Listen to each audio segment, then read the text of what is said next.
Hola, ¿cómo andan? Mi nombre es Florencia, soy profesora de inglés y hoy les traigo una charla que ya dimos el 30 de abril junto con la Universidad Nacional de La Plata y afortunadamente hubo mucho interés en volver a verla o algunos también no pudieron asistir, estaban interesados en esta charla ya que se viene otra próximamente. Y bueno, entonces decidí grabarla y darla nuevamente, en este caso sin público cercano, pero bueno, ustedes del otro lado, por supuesto, me pueden comentar, pueden hacer sus preguntas, me pueden escribir por Instagram también. Así que bueno, empecemos, ¿sí? Esta charla se llama ¿Se puede hablar de la dictadura en inglés? En este caso estamos hablando sobre la última dictadura cívico-militar de Argentina y bueno, también se trata de la lengua y la identidad en contextos de traducción y enseñanza. Traducción también porque yo soy estudiante avanzada de traducción y bueno, además de ser docente, también la traducción es un área que me interesa profundamente y bueno, y hoy vamos a trabajar esos dos ámbitos en conjunto. Bueno, veamos los temas, ¿sí? Primero, vamos a preguntarnos, a reflexionar qué lugar ocupa el inglés, tensiones y elecciones, al traducir qué pasa cuando nos encontramos con ciertas palabras que generan tensión. También vamos a tomar el caso Malvinas para estudiarlo en términos del lenguaje, de la traducción. Y bueno, también después lengua e identidad, algunas reflexiones finales. Y por último tenemos preguntas y comentarios, pero en este caso, por supuesto, me los pueden dejar de otra manera, acá en YouTube o si no también en mi red social de Instagram. Bueno, el rol del inglés. ¿Cómo se traduce el dolor de una dictadura, por ejemplo, en el caso de que nos encontráramos con ese desafío? ¿Cómo llevamos al inglés palabras como desaparecido o incluso cómo abordamos el tema Malvinas? Hoy vamos a explorar no solo si se puede, sino por qué es importante hacerlo. Mientras en Argentina la censura dominaba los medios, el inglés como idioma global fue clave para amplificar las denuncias en el exterior. Acá podemos ver recortes del diario Buenos Aires Herald, que estaba en inglés, sigue existiendo hoy en día, y nos muestra que el lenguaje no solo crea puentes, sino que también construye espacios de encuentro, favoreciendo al mismo tiempo la preservación de la identidad como la inclusión social y cultural entre los hablantes de diferentes lenguas. A través de las palabras, las comunidades hacen eco de sus realidades y sus dolores. Acá tenemos otro ejemplo de The New York Times Magazine, Missing in Argentina, The Desperate Search for Thousands of Abducted Victims. Y aquí podemos ver una madre de Plaza de Mayo que muestra una foto y en este caso lo que podemos ver es cómo los testimonios de las madres de Plaza de Mayo fueron publicados en medios internacionales, además del Buenos Aires Herald, ¿no? Que estaba acá en Argentina. Lo que en español era censurado, en inglés se convirtió en denuncia. Eso es lo interesante. Acá podemos ver otro recorte de Buenos Aires Herald, al que veíamos al principio. Esto sucedió en el contexto de el Mundial de Fútbol de 1978. Un periodista andaba por ahí, por la Plaza de Mayo, y se encontró con este grupo de mujeres eh, angustiadas, exaltadas, un grupo grande de mujeres ahí. Y bueno, se acercó y preguntó qué pasa. Esta entrevista la pueden encontrar en YouTube incluso. Y bueno, fue un momento clave también para visibilizar el rol y la denuncia de parte de las madres. Y algo que quiero resaltar de este recorte es que dice TV Men Film Mad Mothers. Y me gusta la ambigüedad de mad, porque puede ser tanto locas, ¿no? Que sería como el estereotipo, ¿no? De mujer loca, pero también puede ser enojada. Y me parece que es muy acorde con la situación de denuncia concreta. Bueno, también otra forma de visibilizar el contexto argentino fue el informe Nunca Más, que se realizó post dictadura en 1984 de parte de la CONADEP y tiene su traducción al inglés. Y esto nos demuestra que hacer visible la palabra implica trabajar a través del discurso para dar a conocer lo que ocurre en esta parte del sur global, que no suele hablarse lo suficiente. En este caso, la traducción puede contribuir a la preservación de nuestra identidad y a la reconstrucción de la memoria histórica. Su traducción, entonces, permitió internacionalizar la historia argentina. ¿Cómo se traduce una historia así? La tarea del traductor no consiste solo en el paso y desplazamiento de palabras, sino también en indicar el camino a seguir para abrirse a la otredad. Antes hablamos de internacionalizar la historia argentina, ¿no? La traducción no es solo un ejercicio lingüístico, sino que también implica una reflexión profunda sobre los valores, símbolos y contextos sociales. Es por eso que en esta dimensión social de la traducción, algunos términos requieren una adaptación cuidadosa. No da lo mismo qué palabras usamos. Y esto tiene como objetivo también que no pierdan su peso histórico. Bueno, vamos ahora a hablar sobre la palabra desaparecido, desaparecida, que es una de ellas que está muy acuñada en el centro de la identidad del país, de Argentina. Y nos preguntamos, ¿es posible hacer caso omiso del trasfondo cultural y simbólico de este tipo de palabra? ¿Cómo resolveríamos un trabajo de traducción con estas implicancias? Entonces la labor del traductor se enfrenta a una doble tensión, ¿no? Debido a sus dos aspectos fundamentales que pueden moldear la percepción de los hablantes, es decir, los culturales y los gramaticales, ¿no? Estos dos aspectos vamos a tener en cuenta para la traducción. El concepto de desaparecido fue brindado, de hecho, por el presidente de facto Jorge Rafael Videla durante una conferencia de prensa el 13 de diciembre de 1979. El concepto de desaparecido, desaparecida, se institucionalizó en el lenguaje como una forma de invisibilización. No fue usada al azar.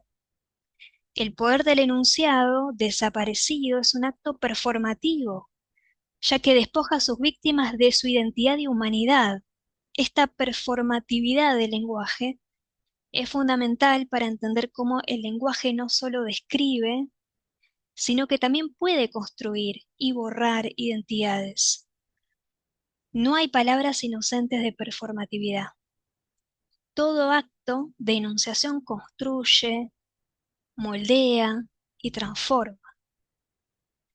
No traducir desaparecido, dejarlo en español, entonces puede ser una forma de reconocer que el significado no es plenamente transferible, sin pérdida. Pero bueno, ahora vamos a ver algunas alternativas. En inglés tenemos la palabra missing, sin embargo destaca solo la idea de faltante y suprime la responsabilidad de la gente. Por otro lado tenemos forcibly disappeared, que explica que fue una desaparición forzada. Disappeared, como decíamos antes, ¿no? Acá sería como un calco. Puede sonar accidente o voluntario, pero también en inglés puede usarse de forma pasiva, to be disappeared.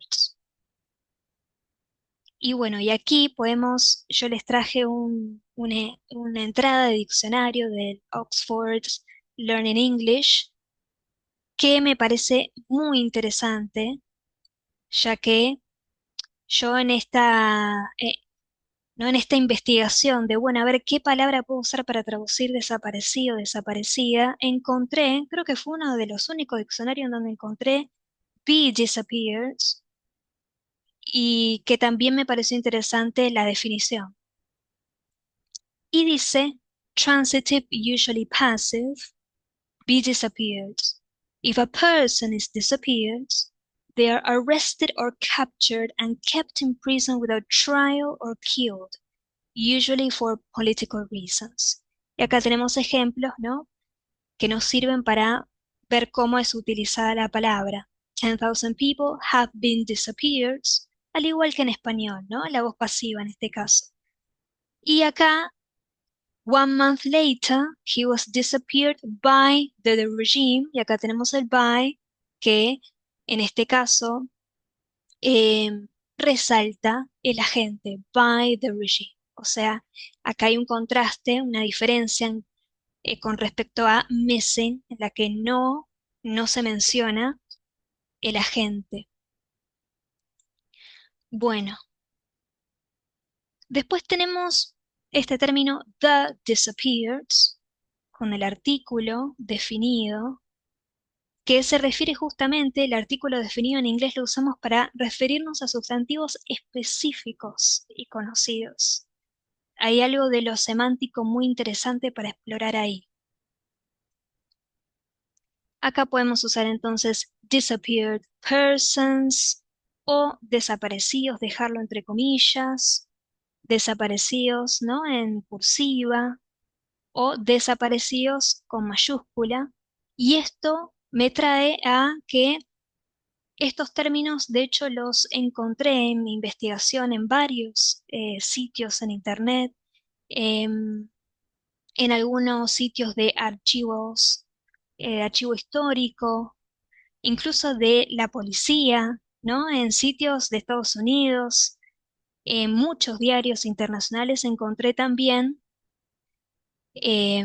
estas alternativas, ¿sí? Entonces, volviendo a no traducir desaparecido y dejarlo en español, como en este caso, puede ser una forma de reconocer que el significado, como les decía recién, al principio, no es plenamente transferible, sin pérdida, pero igual también podemos reflexionar qué es la pérdida en la traducción, o si en verdad es una transformación, qué queremos lograr.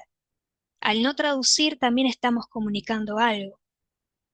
Puede verse como un gesto ético y político, no suavizar o neutralizar el término al traducirlo. Preservarlo visibiliza el contexto de origen y obliga al lector a enfrentarse a una realidad, a una palabra en este caso, que quizás desconozca y genera un desplazamiento interpretativo. No traducir puede ser también una forma de resistencia semiótica. Bueno, después tenemos las palabras dictadura y represión.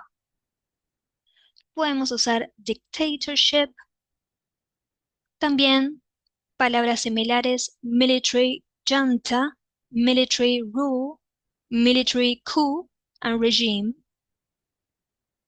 Sin embargo, esto puede sugerir que fue un solo líder autoritario.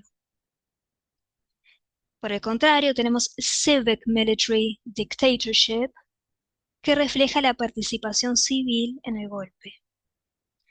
Repression, esta es una palabra que en inglés a menudo se refiere a la represión emocional, entonces solemos evitarla para este contexto. Y mi alternativa es state violence o aclarar political repression, que explica que fue violencia ejercida por el Estado. Y bueno, y acá les muestro algunos ejemplos de dónde encontré estos términos en mi investigación. Acá podemos ver desaparecidos. Y me gusta, esto es muy interesante, que está la palabra en español en cursiva, pero además la traducción entre paréntesis. Y esa me parece una interesante también opción para considerar. The military junta, the junta, ¿no? Bueno, tenemos the dictatorship under Jorge Videla. Acá hay una aclaración. Coup, the disappeared, y acá entre comillas, como acá también. Y bueno, acá lo vemos también una vez más, the disappeared. Y bueno, también tenemos military regime, ¿no? Acá al final.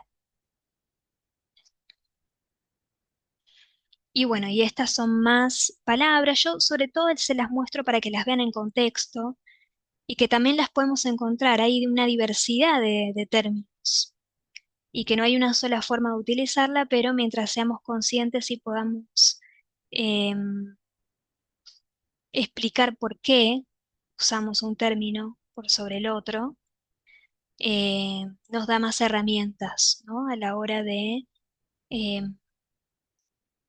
ubicarnos como traductores. Acá tenemos disappeared citizens y acá tenemos la construcción pasiva were disappeared y está la construcción pasiva pero entre comillas. Acá hay algo que también descoloca cuando uno lo lee. ¿Por qué está entre comillas? ¿Qué significa eso? Y bueno, y es una técnica interesante también discursiva ponerla entre comillas porque no pasa desapercibida. ¿Por qué está entre comillas? Podría no estarlo y bueno, pasa, pero lo está. Bueno, y acá tenemos la palabra desaparecidos en español y en mayúscula. Y que acá encima hay una aclaración que también es posible, como si fuera una nota de traductor, como haríamos nosotros, the Spanish word for disappeared. Y acá tenemos una combinación de inglés y español, the, desaparecidos, forcibly, disappeared, political repression, enforced disappearance. Este es un término muy común en las Naciones Unidas, el enforced. She has disappeared, otra vez entre comillas. Among the disappeared. Bueno, podemos ver también que hay un patrón, ¿no? Hay términos que se usan repetidamente. Y eso, bueno, también nos muestra que hay una suerte de consenso también internacional. Bueno, ahora vamos a meternos en las Malvinas, el inglés después de Malvinas sobre todo. Después de 1982, el inglés en Argentina se volvió un idioma incómodo y cargado de rechazo. Su enseñanza nunca se detuvo, pero el tema Malvinas quedó y queda al margen de muchas aulas. Es un tema que incomoda, que uno no sabe cómo abordar o puede darle miedo. Bueno, ¿por qué traigo el tema de Malvinas?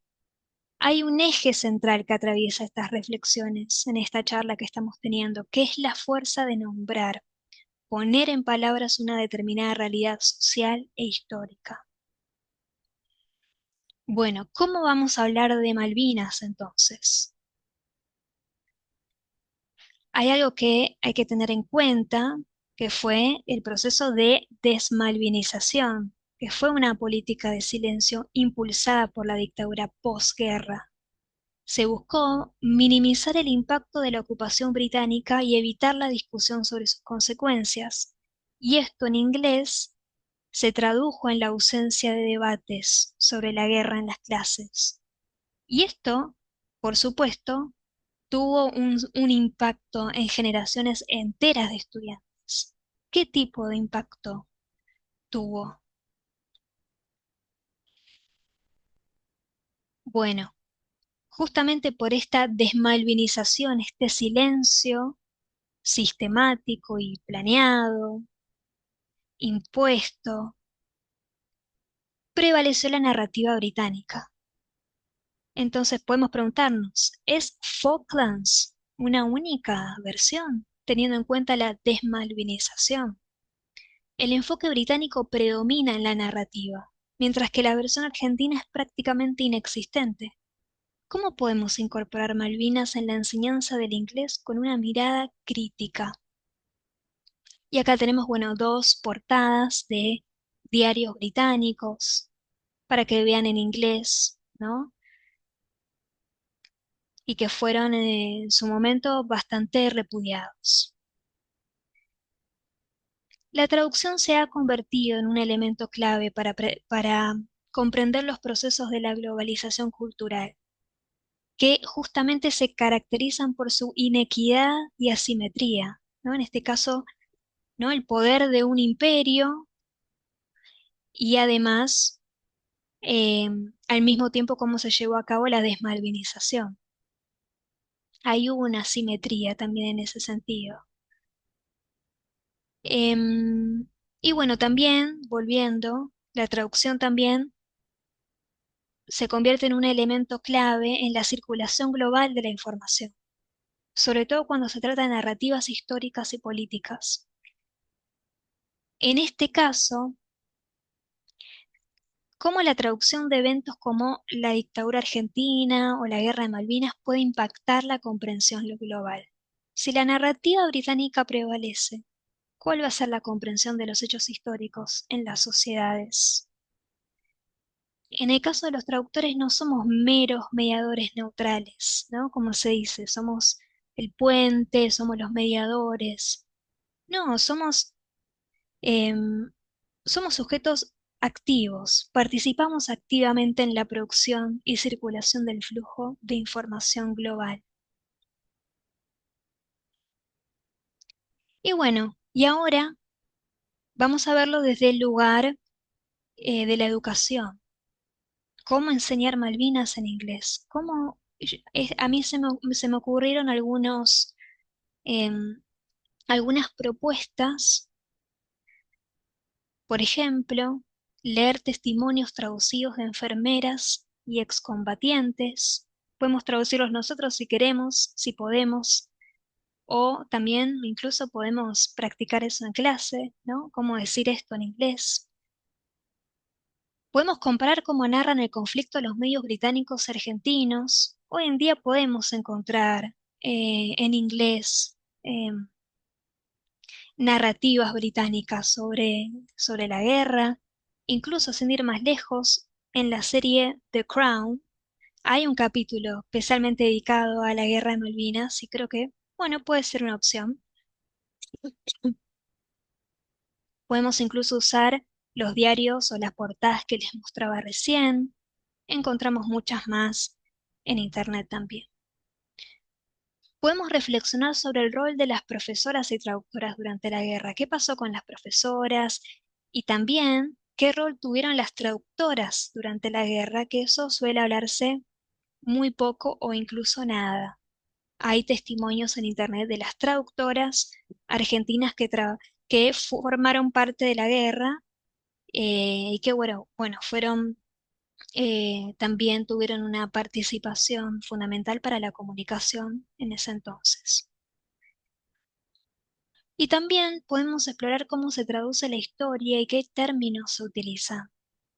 ¿Qué implica que en inglés no se use Malvinas, pero que en español sí decimos Malvinas? Lo encontramos mucho en mapas o en textos. Malvinas y entre paréntesis Falklands o al revés, Falklands, Malvinas entre paréntesis. Y en inglés eso no sucede, es directamente Falklands, no hay ninguna aclaración.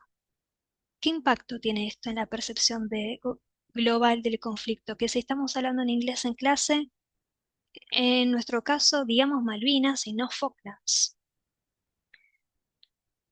Y bueno, estas son algunas reflexiones finales que pueden tener en cuenta ustedes para encarar sus futuras clases o también para convocarlos a ustedes como ciudadanos, ciudadanas, personas que forman parte de esta sociedad, sean o no de Argentina.